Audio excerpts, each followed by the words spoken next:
You're listening to the Clear Creek Resources Podcast from Clear Creek Community Church. To hear more, check out clearcreekresources.org. Okay, well, thank you guys for joining me here in the studio today. I have, if you're listening, Kevin Hester and Lindsay Leighton. Kevin is a good friend, and Lindsay, you are a therapist with Lifetree Counseling Center, correct? Mm-hmm. Yep, and also your friend. And also my friend. You are my friend, too. That is true. Well, today, just want to give a kind of quick warning or maybe caution that we're going to be talking about some topics that if you're not ready to have some conversations with your young ones just quite yet, whether it's in the car or in the kitchen at home or wherever you might be listening, you may want to turn it down a little bit or listen to this another time or watch this another time when you don't have young ears or eyes in the room. Unless maybe you are ready to do that today, and this is a good way to start some conversation, so get ready. So today we're going to be talking about how do we talk to our kids about sex and pornography, and so as just kind of want to jump right into that and talk a little bit about what's a good age or maybe some of the misconceptions. And Lindsay, maybe you can speak to this about when is the right time that we should be starting to talk to our kids about this, especially knowing that all kids are kind of different and wired differently. So how do we do that? Yeah, that is a great question. And I think that's a question that is asked really frequently. I would say in regards to that it is really less about what age and more, I think a good question to kind of think about instead is who do you want to teach your kids about sex, about body parts, about all the things associated with that. And I also think that we tend to think that it's like some big one-time sit down, we're going to tell you everything right now. Yeah. Which is really scary, right? For the parent and for the kid if you do it that way.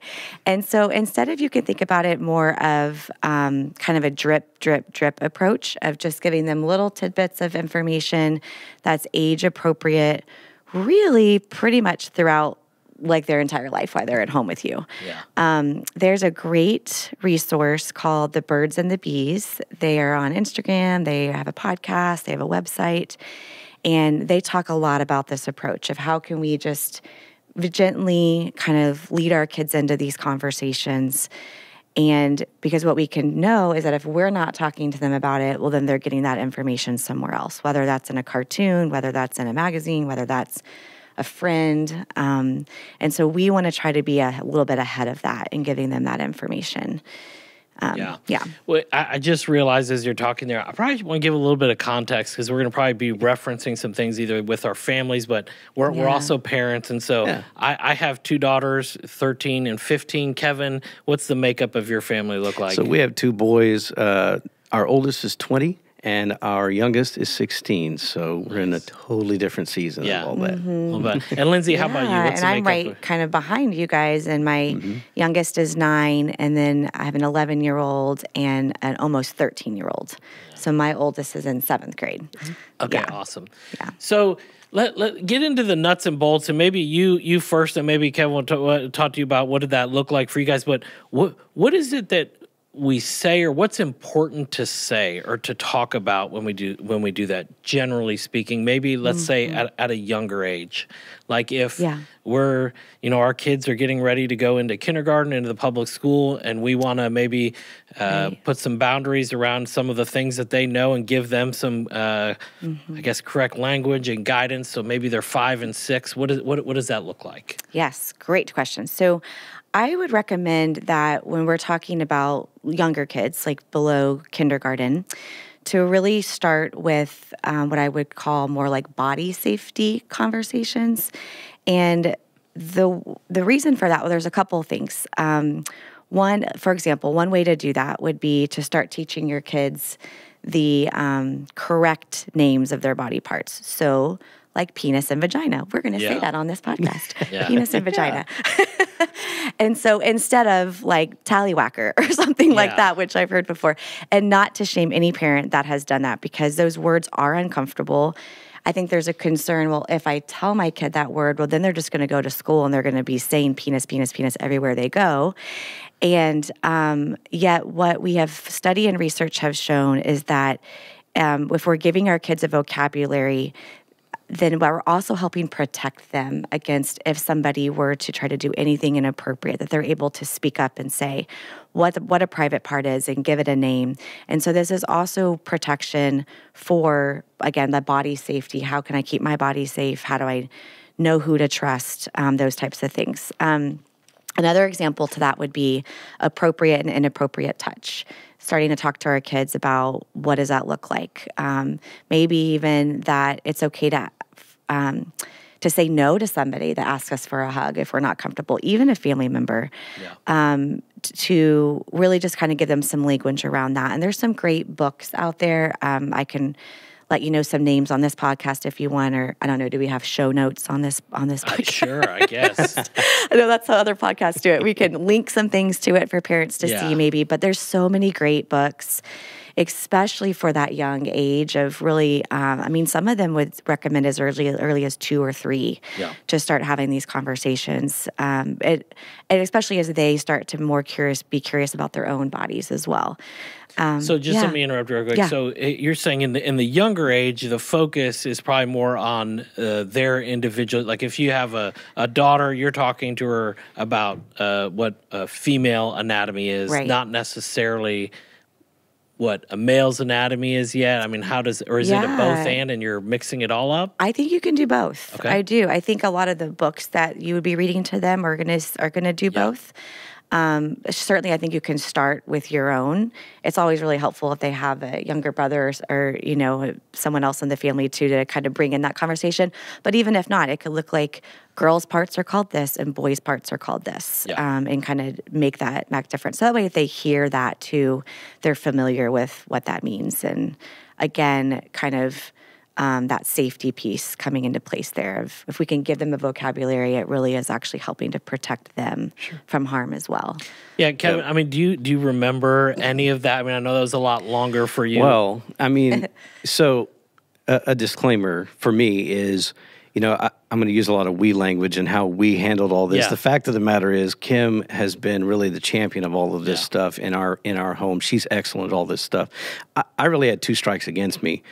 For one thing, I'm naturally introverted, so I don't have a lot of words to give to everybody anyway. But also, I'm a recovering fundamental Baptist, and so saying words like penis and vagina were just foreign. So it's like that's all working against me in that. But I do know that I resonate with all of what she's saying. With on the early end of the spectrum, it was frankly unsettling to me, but that's a good kind of uncomfortable. It was unsettling to me that we're reading a book to our boys that use those words, and I'm just so fearful they're going to get it right and say those words. That's true. That is a fear. Yeah. And so we did, try to impress on them that, kind of terminology stuff, and so they at least get an introduction. But a lot of conversation about who to trust, proper touching, inappropriate touching, all of those things. And, we have kind of a history of just in our families and some brokenness around us that meant we needed that conversation to be kind of at the forefront. Yeah. And we wanted that for them. And so really kind of introducing that. And honestly, our approach to not just parenting, but just relationships in general is that, we're all broken. So the heart is deceitful above all things and exceedingly wicked. So no one's exempt. And so part of that conversation to our boys is if someone who is close to us or another, like if Kim or if one of the parents, you can always come to the other of us. Yeah. You can always come no matter how close you are with that person, or no matter if someone has indicated to you that person was safe. Just knowing that you can always come with those questions. And in some instances, that's going to be an inappropriate touch that you really need us to help you kind of navigate through that and get you out of a dangerous situation. In other instances, it may be there's some kind of guilt or some other thing going on, and maybe it's not that kind of thing, but let's at least have those conversations. Yeah. Yeah. I think that's a really good point, to always keep that door open of you are not in trouble if you come to us with these things. Like, we are your safe place. Yeah.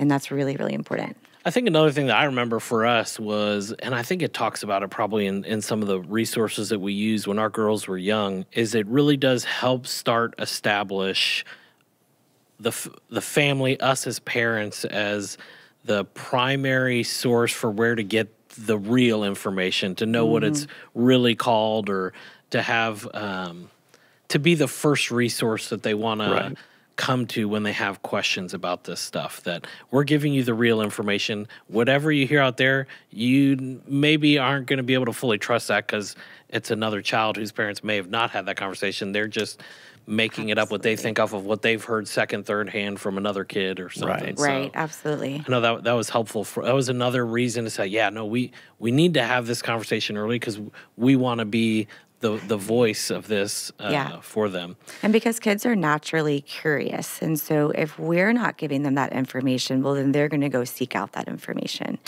Yeah. And that's where the floodgates can really open in terms of what they're seeing and how they're getting that information. So how about, what does that look like over time as they get older? So let's say we have parents that are listening. It's like, well, my kids are not 5 or 6 anymore, and they're in, let's say, the next stage. What's an encouraging word to either? How do you start that? Is it just the same resources? Go back to the same things you would talk about with a 5 or 6 year old? I don't know what. Yeah, no, that's speak to some another of that. Great question, Ted. Yeah. So I think a couple of things. I think you might go back. I think, when I recommend that this is where we start from 0 to 6, that doesn't mean that we stop those conversations. We're continually talking to our kids just in different language, maybe as they get older, about good touch, bad touch, inappropriate. So really younger will probably be more good touch, bad touch. Older is probably more appropriate, inappropriate touch. So even just that little change of language as they get older can make a big difference. Really helping them build a network of people that they can talk to if they need to about anything that's going on. But I'm also thinking that a good place to start, let's say your kids in their teens and you're like, okay, I've not had this conversation, which you are not alone if you're listening to this, and that is you. Right. This is definitely not a podcast of condemnation, right? We're going to come out here if you haven't done this the right way, because it's so hard. I mean, it's so hard just being parents in general. Right. And we don't have a blueprint on how to do this and how to talk to them about this. And so we also just want to communicate grace upon grace upon grace, that in this podcast, and that there's healing and hope for everybody, no matter what you've been through. But I think a good question to ask your teenager is, what do you know? Yeah. What do you know? What have you seen? What words do you hear? Do you have any questions? I mean, probably. So if my kids were at this table, they would be like, oh my God, Mom talks to us so much about this stuff, which is like the lovely part of having a therapist as a mom. But I will ask them that when they come home, is there any word you heard today that you just don't understand? And particularly my 11-year-old 5th grade boy, they're talking about all kinds of stuff at that lunch table. And all kinds of words. And I'm like, oh, okay, all right, that's where we're at. Well, let me give you a correct definition of that one. Right. They were talking about hickeys this week at the lunch table in 5th grade. And so, all kinds of stuff comes up. So, yeah, I don't know if that helps answer that question a little bit. But maybe starting with asking them what they know and then kind of starting to fill in the spaces. Yeah, and at what point, I guess, is some of this, and I guess it depends on what resource you're maybe using, and so I'm not trying to push an answer here, so to speak, but at what point are we incorporating kind of God's plan for this, a gospel-centered perspective of our sexuality, our desires, just how that all works as kind of God's plan for intimacy, and so I don't know, is that something you're bringing in at that early age as well? Is that correct, or is that? I don't know. No, yeah, absolutely. And there are, so you brought these books, Ted, today that our church recommends. Is it called The Story of Me for all of them? God's Designed for Sex. God's Designed for Sex, yeah. God's Designed for Sex. And there's 4 books, and they are all broken down into ages, and they go all the way up to 14 or 15. 3 to 5, 5 to 8. 8 to 11, and then 11 to 14. Yeah, exactly. And so not that you have to stop the conversation at 14, but I have personally found books, I don't know about you guys as well, but to be a helpful way to lead into these conversations, to read this with them. And these books do a great job of, from the get-go, from as early as you can, starting to talk about mommy and daddy and what it looks like to have intimacy in the context of marriage. And you start using these words, and you just, again, that vocabulary just builds as you get older, that this is God's good design for what this looks like. And as we all know, right, they are not getting that message anywhere else outside of the church. And so we live in a very like hypersexualized culture. And so we have to be the ones that are creating that picture for them to know that this is the beautiful design of how God designed sex. And when we operate outside of that, it can be really hurtful and really painful. Yeah, I would say as you enter those conversations, especially if maybe you're in the boat of I didn't start very young, I think we need to know that if we now enter those conversations, not only is that going to be awkward for us, but the child is going to feel that as well. They're probably going to hedge what they know. Yeah. So if you say, okay, well, let's start with what you know, you're not going to get the whole apple cart unloaded at that moment, is my guess. Yeah. In general, they're gonna kind of feel out how this conversation's going to go and how free am I to speak about this. Yeah. And so just making sure that they feel, again, the safe place. This is a safe place for us to discuss all of that stuff. Yeah. And to the words and definitions and all of that stuff, I remember years ago, one of our boys came home and he was a little upset with Kim because I was still at work. He gets home and he's like, I mean, y'all told me all this stuff, but you didn't tell me all the slang words. And I'm thinking, I'm not sure how to keep up with all the slang words. I don't know what I would tell you, but So true. It's hard to keep up. There's so much that, that even if they have that foundation, you got to think through, how are they hearing that, from all of their peers and then their peers' older siblings and all of that. Right. And that's a really good point. I'm also thinking about the kids that don't ask you questions. Right. And then you say, you're like, hey, let's have it. And they're like, absolutely not. This is my daughter. My daughter does not ask me any questions. Her whole face turns blood red if I even talk about these things. Right. So one of the ways I've handled that with her is I will say, again, it's kind of that drip, drip, drip approach. Like we're not sitting down and having an hour-long conversation about all the things. I will say, hey, Noelle, I need you to give me 5 minutes.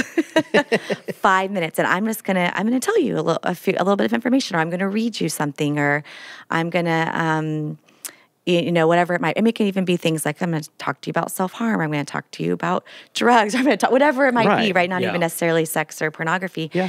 And I'll say, I just need you to give me five minutes, and you don't even have to respond afterwards. But that way I know I'm at least dripping some information to her that she's hearing, maybe. Right, yeah. But she does not ask questions and she does not respond. And our experience has been similar. We have one that is happy to tell us anything and everything, and one that is happy to not say a word. Yeah. And so you'll experience that differently with the different. And really good job not outing your kid like I just did and said her name. Yeah. So really good job there. No, well, you don't have to know either of them for very long to know which one's which. Yeah, that's true. Kevin, I think I'd be curious because I know a little bit more of your story about when your kids were entering into those teenage years, that you did something specific with each one of your boys. Can you just talk a little bit about that? Maybe the story behind that, or what that even practically looked like that time? Right. So we were late adopters in allowing our boys to have electronics, for example. And so when they started getting those electronics, we had, again, with the goal of we're raising men. So I'm not going to be able to protect you from everything your entire life. So I don't want to shield you in a way that when you leave this house, you have no information, no context, and something to prove. Yeah. And so allowing them to live into freedom and responsibility as is appropriate, we would do things like with phones, not only in the beginning were the boys required to hand in their phone at night, because we believe there's just an awful lot of opportunity at night with no one awake, no one around, and all of that stuff. And so that just seems like a big load for them to carry. Not only do we take theirs, but every parent whose child came to our house knew that we're going to collect all the phones if your child is staying over. They are welcome to come and get the phone and contact you anytime they want. They're welcome and free to come and get it if they need to talk to you or reach out to you in any way. But we collect all of those because, as we've kind of touched on, you're going to have not just the exposure that your child is directly involved in, but they have friends and neighbors and classmates and all these other people that are exposed to those same things, and we don't know how they're managing all of that in their own heart and their own life as well. Yeah. Well, hold on. Before you get, because I think I know where you're going. I was actually hoping more to talk about like when they turned 13 and you took them away and and what you did there. What did that look like then? So what we really instituted, and this was an idea that Kim had early on, that she's like, I think that when they're entering that season, it would be helpful to do just a guy's trip. So that's just dad and that child. And so with Samuel, our oldest, we were able to do that when he turned 13. So we went away and we had laid a foundation with the story of me and this book series, just for some of the language and the conversation. But really, the heart of that interaction was more how we interact with the world around us as men. And so it's not really the mechanics. Now, there's an opportunity for, okay, you've got a little more experience. You're 13. I know you're exposed to so much. So are there things that, you are still questioning or don't really know, do I have it right in my head and all of that kind of stuff? But the majority of that interaction was around how we treat others around us, how we use the strength that you are going to be gaining in mass over these next few years, both physically and emotionally and all of those things. How do you use that to love those around you? How do you protect those around you? How do you honor other people around you, specifically the opposite sex? So how do you honor girls that you may be dating or interested in as a child of God, as a daughter of God, someone's daughter, someone's sister, all of those things? How do we honor those interactions really as a man? And with Caleb, his time away got derailed with COVID. And so he did not have that same experience because that would have been in 2020. And so Kim and I really have lamented the fact that he did not get that same experience at that same season of life. Now, conversations clearly ongoing with him, but we regret that did not happen the same way with him as it did with his brother. Yeah. And so one thing I'm curious about, Lindsay, maybe you can talk to us, like as a parent, maybe I'm fearful if I start talking to my kids about, using word penis, vagina, other appropriate words, then now they may feel empowered, and now they're the ones at school talking about penis and vagina. And so what words could we give to help, I guess, encourage parents? Like, is it something like, hey, this is conversation we keep in the house, or like this is, we have this with us, not with our friends? I think exactly that, Now, we know that may not happen, but I think that's what we add to that conversation is, hey, these are conversations that we have in private with people. It's not something you need to be talking about in the lunchroom or in class. And yet at the same time, it is also so normal and so natural for especially boys to do that. Right. And so I also just want to normalize that a little bit, that I don't think it's something we have to, as parents, just be like, oh my gosh, and, maybe overreact about. It is so normal. And part of that is just the impulsive boys that want to be really funny, right? And want to show people what they know. And so it's a lot of these conversations that, like, Kevin, you're having with your son about what does it look like to be a leader? What does it look like to do the right thing even when it's not the funny thing? What does it look like to honor? I love that you're having conversations about how to honor girls. Oh my gosh, I just love that so much. I feel like we need more of those conversations with boys and girls too, for sure. But yeah, I think just some normalizing, but then always reining them in and saying, hey, buds, like that wasn't the time or the place. Like, these are things we bring up at home. And so what might be some of the helpful things, and Kevin, you might be able to speak to this too, like as we anticipate the conversation, the things that they might hear outside of our conversations when they go to school, and the other boys are maybe trying to share what they know, or girls trying to share what they know. How do we, I guess, appropriately head that off? Or is that also part of this conversation? Was that part of the... Really, our approach with the boys was always, we know this is happening. Yeah. So we let them know, again, that normalization of that behavior. It's like, we know this is going to happen. We know this is going to be part of that conversation. And just admonishing them to be careful with how they're doling out the knowledge they've been granted. And so you don't want to be the guy that's doing that to someone else's child. Yeah. Just as, we want to be the people that kind of steward your knowledge of these things. We want you to kind of honor that and let their parents do that. Now, often you're going to find that those kids may be using words that they don't even have a fundamental understanding of. They're just using words. And there's like the Urban Dictionary now, right? Like all kinds of stuff. But just kind of helping them understand, this is a gift, that we have a safe place here to kind of discuss all of this stuff, but let's not be the people that go out and start disseminating all that knowledge to all your buddies. Yes, exactly. Yeah, I couldn't agree more with you. I think it really comes down to being that safe place for your kids and expecting that they are going to hear some things and maybe some words that, like you said, that you're like, I've never heard that one before. You tell me what you think that means, but just leaving that door open and continually saying, hey, if you have anything comes up at school, you have any questions, like, you can always come to us about it. You're not in trouble. And sometimes I think it's okay to even say, hey, I've heard this word lately. Have you heard this in school? To even kind of, like you said, hedge that a little bit. I mean, I have the great privilege of, because I work with teenagers, I work with adults too, but teenagers in my counseling office, I'm learning what they're saying, and so I get to then bring that to my kids and be like, have you ever heard this before? What's that mean?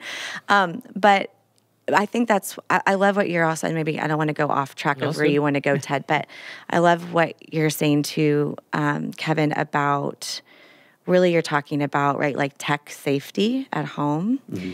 And because, right, when our kids have a smartphone and they have the internet, I mean, it's like we basically have just handed them the whole world. Right. And they can learn and they can see pretty much anything that they want to. And I think that's what scares us as parents, and where we start to feel like we can't catch up, like we can't keep ahead of what they're learning and what they know. Right. Especially for me, because I'm not tech savvy at all.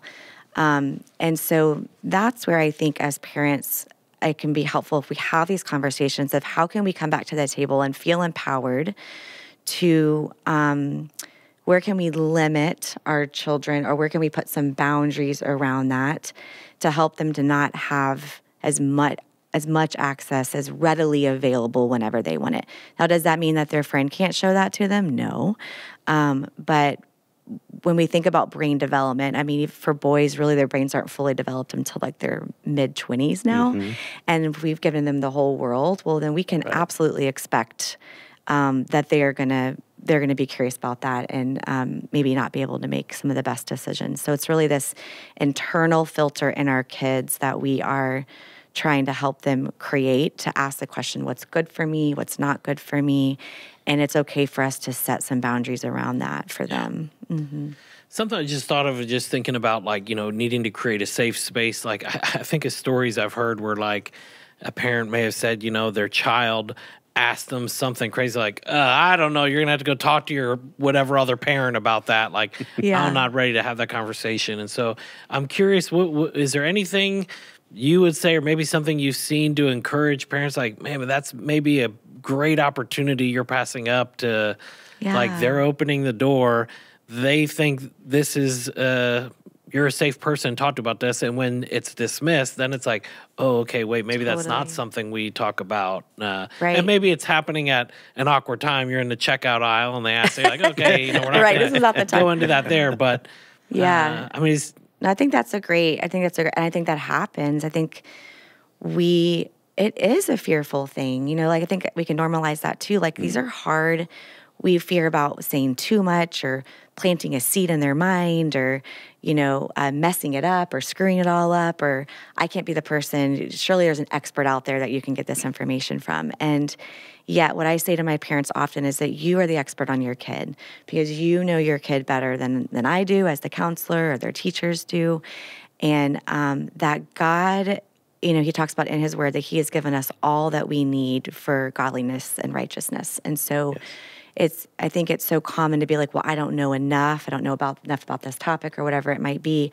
I can't speak into that. But if you can just trust that God has given you, that he will give you the words that are going to resonate with your kid. But it's also okay to say to your kid, wow, like that's a really good question. I'm going to think about that for a hot minute, and then I'm going to come back to you. Yeah. You don't have to answer all those questions right on the spot. But what is important to do is to validate their question and to not make them feel stupid or lesser than that they asked it, but to say, that's a really great question. I'm so glad you're asking these things. Right. And that's a hard question. So I'm going to think about it for a second and come back to you. And maybe that's where you go talk to your best friend or your husband or get some insight before you answer the question. One of our favorite stories around that topic is, so Christmas Eves are always really busy around the church, and so I spend the majority of the day, Christmas Eve and into the evening, at all of our campuses. And so as a family, we would often do Christmas Eve breakfast. So we would just all go to breakfast, and then that was kind of our time together, and we'd all disperse, and I would see them again at the last service. So Kim's with the boys after I leave, and one of them just decided to just zing her with one of those questions.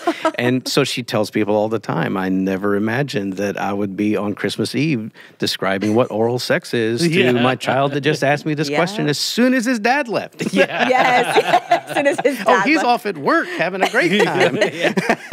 But how wonderful that he felt safe enough to ask her that question. Like, that's the win, right? It is. Yeah. But and again, she's a champ at all that stuff. It's just one of those, really, today? Right, sure. You're like, man, I'll save that for tomorrow. But that's okay. And we and the boys laugh about that now, but, they felt that freedom, and I'm grateful that they did. Yeah. Well, I brought that up because I definitely blew it plenty of times where I was like, you got to talk to mom about that. You should talk to mom. I mean, 2 daughters. I'm like, talk to mom about that. So that's why I asked. I was like, I know I felt like I messed up. And that's good. There's some things I have talked to my boys about. I know that's the word there. And Ryan's like, you know what? I can do that one. I'm like, okay. Yeah, let me give that one to you. Right. Yeah. So I just want to shift the conversation a little bit as we talk about, kind of some of those outside influences and kind of the onset of, devices and pornography in general. And I think, could you kind of paint a little bit of a picture of the reality? I think there might be some parents listening. It's like, there's, kids aren't watching this stuff. That's something that's, Totally. Yeah. Yes, I can. And I came today with some statistics that I wanted to share. Not that I want this to be, all about statistics, but I do think that they can help us understand the gravity of the situation.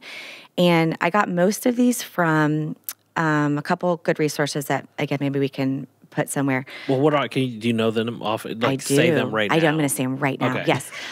Fight the new drug. Okay. Which I think right there, that tells a lot, right? Yeah. Fight the new drug because, and I will tell you that I am seeing in my practice that pornography is quickly becoming the new drug of this, of our kids' culture and generation. And they have a wealth of knowledge on their website. Also help for those that have maybe started to get down that slippery slope of addiction, even online resources and supports for these families. And so I would highly recommend checking that out. There's also a resource called Defend Young Minds, and they have a website. They're on all the social media platforms. They also have a wealth of knowledge. The book, Good Pictures, Bad Pictures, is, I believe, comes from them. And it's exactly that, starting to enter into that conversation of like, what is pornography? I think that's actually a really great place to start in terms of teaching kids, is to use a resource like that to help them understand and know what to do. And then another one is Protect Young Eyes. What I love about Protect Young Eyes is that it really helps educate parents, those parents that feel like I can't keep up with technology. It really breaks it down, like even every Snapchat, Discord, TikTok.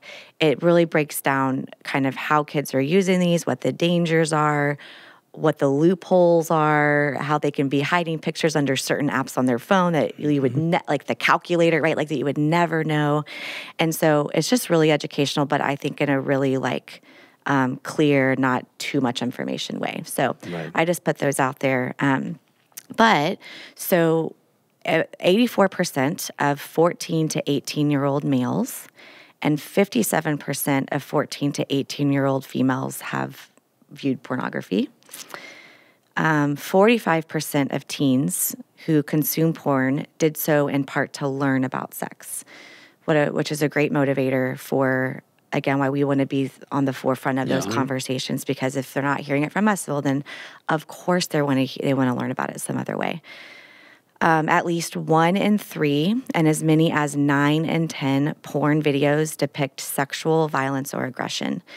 And that's what we're finding is that what I think we think of as porn is becoming much more than that now. It's becoming much more aggressive, much more violent, and just a completely inaccurate picture of what sex is, especially within the context of God's design for it.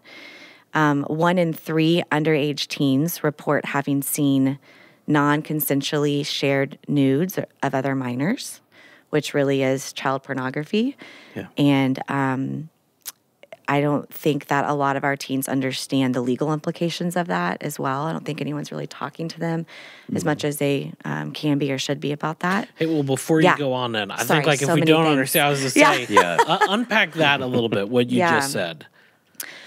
Well, so, this comes more from my experience in my clinical practice that it's an easy thing to do.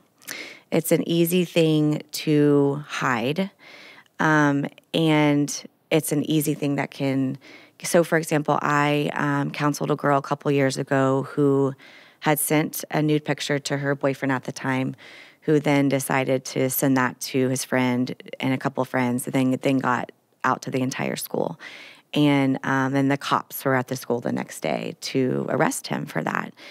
And obviously my conversations with my client were different in terms of why do we share those things. And that goes back to what you're talking about, Ted, of like, what does it look like for us to honor the other sex? What does it look like for us to not objectify? And I think there's some research that shows that those teenagers that are more engaged in pornography are more likely to have what we would call problematic sexualized behaviors, because they're seeing an example of what it looks like to objectify, and that becomes normal. And so then they're not having that internal filter themselves of what's right or wrong for me to do. Does that kind of help unpack it a little bit? I think that's helpful. Yeah. To that point, I think that we, again, just experiences with people we've known or family members, I mean, people that we interact with that have had some serious sin patterns in their life around sex and porn. Kind of describing that and talking to our boys about this is where that can lead. And many of those people, they will walk it all the way back to, it kind of started because I was curious and I found this magazine in my dad's closet or whatever. Yeah. Right. And so our boys were like, whenever any of that was kind of presented to us, because as you said, it can be anywhere. It's memes that people are sharing and on Discord or online gaming and all of those avenues, you're going to be hard-pressed to out-prepare the enemy in all of this because it's everywhere. Right, absolutely. And so when they're presented with that, they're like, it was easy for us initially to be kind of dismissive of that because, it's just this. It's nothing like what I've heard. And so kind of talking to them about the steps and how attainable and accessible all of those steps are that get you from here to there. Sin is that progressive. Yes. And so it's going to draw you in and get you more and more comfortable with more and more. Yeah. And exactly, so kind of helping them understand that is helpful. Right, absolutely. There's a lot of, I won't do it justice explaining it here, but there's a lot of like just brain science around, right, dopamine, the pleasure chemical, and how that works with addiction. And so, and then of course, in these underdeveloped brains, I mean, it makes so much sense. Like, of course, they would want more and more and more of that because in the moment, it feels really good. The pleasure chemicals are skyrocketing, and the response to that is more and more curiosity, and that's when it can be easier to fall into, I guess more of a addiction form of pornography, which really would look like compulsion, feeling like they have to look at it all the time, where it takes up more of their brain space. 90% of their brain space during the day. It's hard to focus on other things. It's hard to focus at school. Right. I would think that would look like multiple times a day daily use. And like you said, we as parents are up against a lot, right? Because the accessibility, that's the right word? Accessibility is so great. And so what we can do as parents is lay that foundation like you're talking about, that we're always a safe person. It is okay to just ask your kid, hey, have you ever seen porn? Just to be straight up about that, to be that safe person they can come to.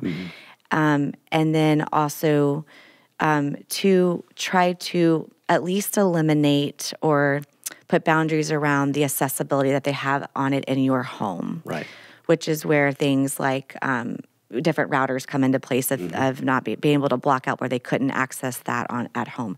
Bark, if you've heard of that, is a great resource for, you guys would have more of the tech words for, what are the right words for that, of how you would put that on your router to... Right. I mean, they have firewalls and filters that will kind of help you with some of that. But, and as our boys will tell us, that nothing's foolproof. I mean, we would hand them a device that couldn't get on the internet, only had like YouTube Kids, didn't have YouTube, didn't have all of these things. But YouTube Kids, that's not foolproof either. Right. But again, meme generators or all these other things have all of those images. Again, it's everywhere. Cartoons. And so you have, so Rule 34. So I didn't know Rule 34 was a thing. Rule 34 is if a thing exists, there's a porn version of that on the internet. That's a thing. It's Rule 34. And that is so true. I mean, just every avenue that you can possibly imagine, there's porn of it. And so, again, helping them with not just preparing them, but now how do we help them as they age into early adulthood and beyond form accountability with not just us, but now you got to pass that off to your peers and other people that are in your life and that you trust and who trust you.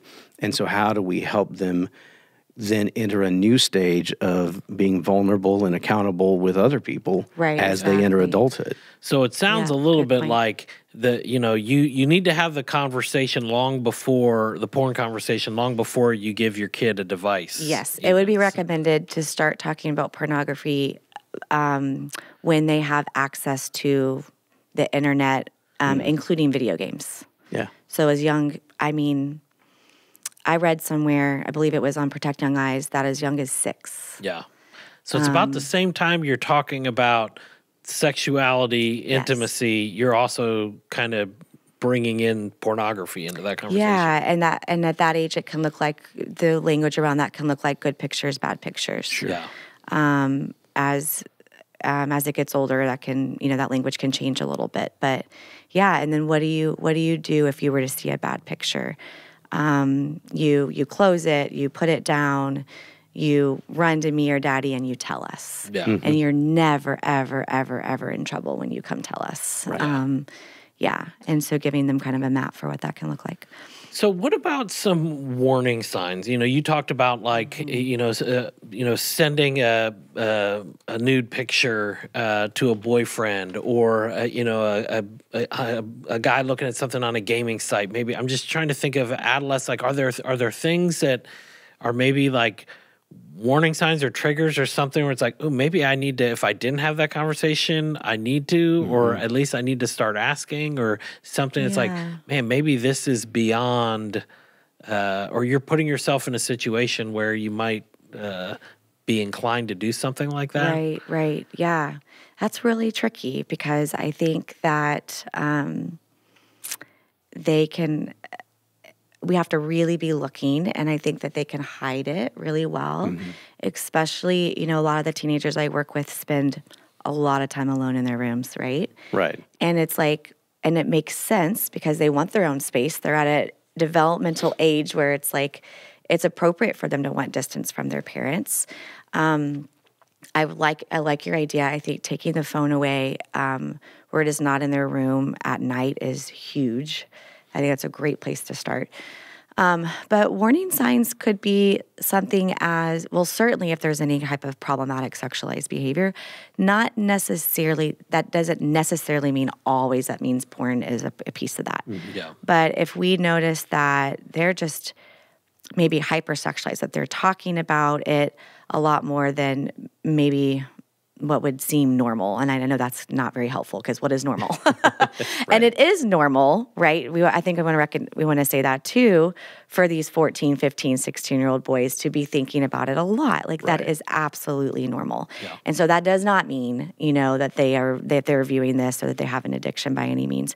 But certainly if there's inappropriate touch happening in some form or fashion, we would want to really kind of explore that. If I would say if there is possibility of like compulsive masturbation, that might, and again, how do you know that? I don't know. That's something that they could hide. But if we're starting to notice those signs or see that, that could be something we would want to explore. Kind of more of these compulsive behaviors that they don't seem to have control over as much would definitely be some warning signs. And those might be things. Is that stuff that like you would encourage parents like, hey, you might want to seek some professional help in that, or is it something like, hey, no, I mean, you're the primary disciple maker. Find some resources or. Yeah, no, that's a great question. I think yes and no. Okay. I think it kind of depends on the situation. If your kid is really open to talking to you about that, and they you guys are on the same page and they want to decrease that use too, and you feel like you have the resources to help them through that, that might be something that you can absolutely navigate alone. If it feels like it's just too much, then there's always help there. A lot of therapists that even specialize in addiction or addiction to pornography. Or there are support groups, like I mentioned, the Fight the New Drug. There are online support groups for teenagers. So it can even be just learning about what the resources are available for them kind of in the community. Right. But yeah, what I was just going to say, a couple, so I'll have some conversations in my office too with some teen boys that are viewing it. And the question is like, why wouldn't I? Which is a legit question for a teenage boy to ask. And so a lot of kind of psychoeducation around what can be destructive about viewing porn. So it could be like leads people to objectify others and treat them badly. Again, kind of a conversation you're having with your boys about how do we treat people well, that it could become an addiction because of how our brains operate, that it can lead to problematic behavior, and that it teaches a toxic attitude about sex, right? Like it is not a true depiction, and certainly not one that God designed of what we're viewing, and that can really have an impact in our own relationships as well. Yeah. So those would be some points I would hit on with a teenager I might be meeting with about like why this is important that we're talking about this. Yeah. And I think too, like some of it as, I'm just thinking back to like some identity things, like with my daughters even, just trying to instill like how loved they are and, where they find their identity, hopefully in Christ in all things, and just how that can help shift and absolutely, guide some of that, like you said, and like honoring just ourselves and who we were created to be, and just God's design and plan for all that. And I'm glad you're mentioning girls too, because girls struggle with this as well. Not, as you saw the percentage earlier, is 80% of boys, 50% of girls. But still both of those are high. 50% is still... Yeah. Well, I'm trying to think as we get ready to wrap up here. I know, Lindsay, I mean, you're in the thick of this, just in the counseling, you're seeing a lot of it. And so just want to kind of maybe give you some final thoughts. Or Kevin, do you have anything as you think back over this conversation, or words that you would say to encourage parents either who are struggling with finding ways to talk about this, or just they're just not going to do it? Or so both of our boys independently in recent days have told us that one of the best tools that we ever handed them, and that indicated to them that it was safe to have any of these or other difficult conversations as a family, was when they were younger, when they first started just kind of having a social life that wouldn't include us. And so wherever you may find yourself, and that could be you're at a friend's house or you're at a family member's house, and you find yourself in a situation that you are uncomfortable with, or that you know that this is not God-honoring, not something that I want to be a part of, but you don't want to be that guy.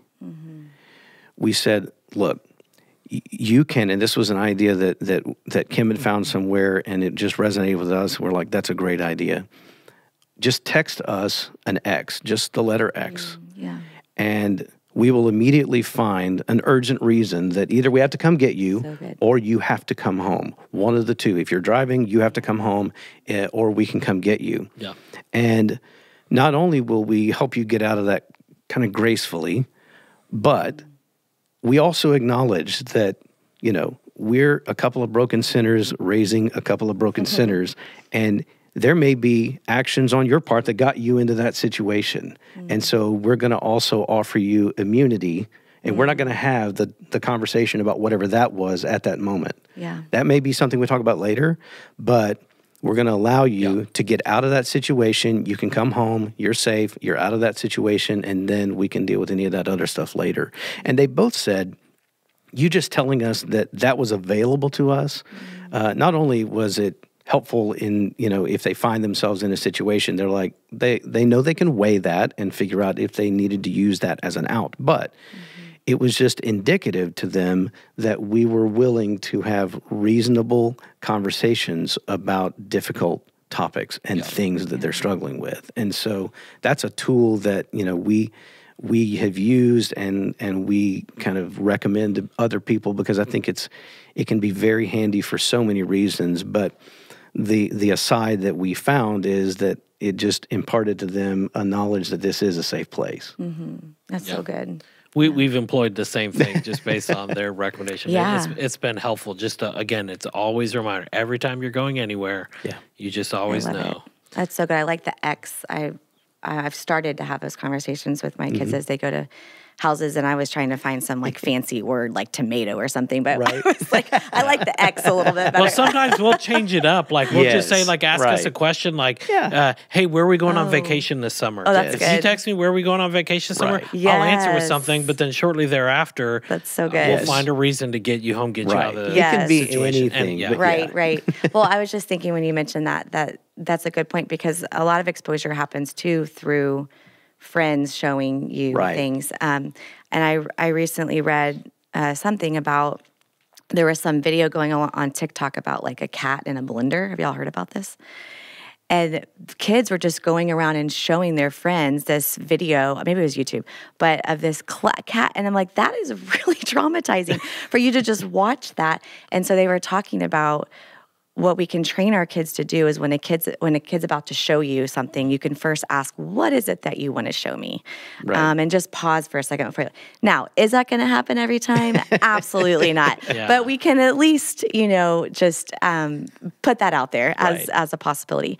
But I really want to speak to those parents that maybe are listening and just feel like, oh my gosh, I've done this all wrong, or I've missed the boat, or or I think my kid, is addicted, or whatever it may be. And one of the coolest things, and I'm so grateful that God made our brains this way, but our brains are kind of, the fancy word for it is neuroplasticity, if I said that correctly. But that basically refers to our brain's ability to change. And so even when we have created this trench in our brain through addiction of this repeated pattern, which is called like a neuropathway, God in his goodness and his grace can create other neuropathways to help us towards healing and recovery. And that is absolutely possible for every single kid, every single adult that is struggling in this way, or with anything, right? That God can heal our brains, that he can help us to recover.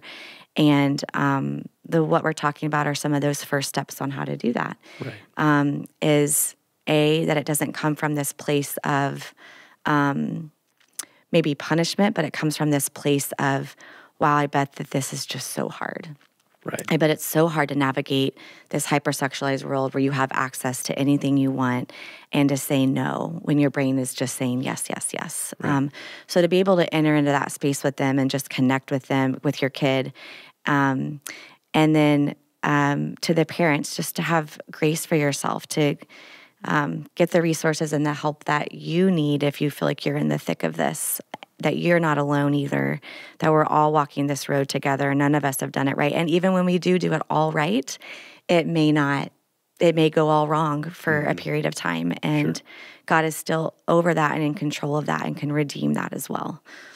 I think it is, when you were talking about even when you safe-proof your home, they still have access. What I've read as well is that it is likely that by the age 13, kids will maybe have seen some type of pornographic picture or material or video. And so it is likely that your kid may see porn at some point in their life. And we can just say that, and we can say, but God is bigger than that. And God can, again, help your kid to have that internal filter to make the choices that are best for them. Right. And when they can't, he can use us to help them. Yes. So be encouraged. Yes. Yeah. All right, guys. Well, thank you so much for your time today. I hope this was encouraging for you guys. I hope it was also an encouragement to our listeners, because the reality is this is a big deal. It's something that our kids and the future generations are definitely facing and struggling with. And so I'm grateful for your willingness to get on here and talk about it and say things like penis and vagina on the podcast. That's right. Thank you.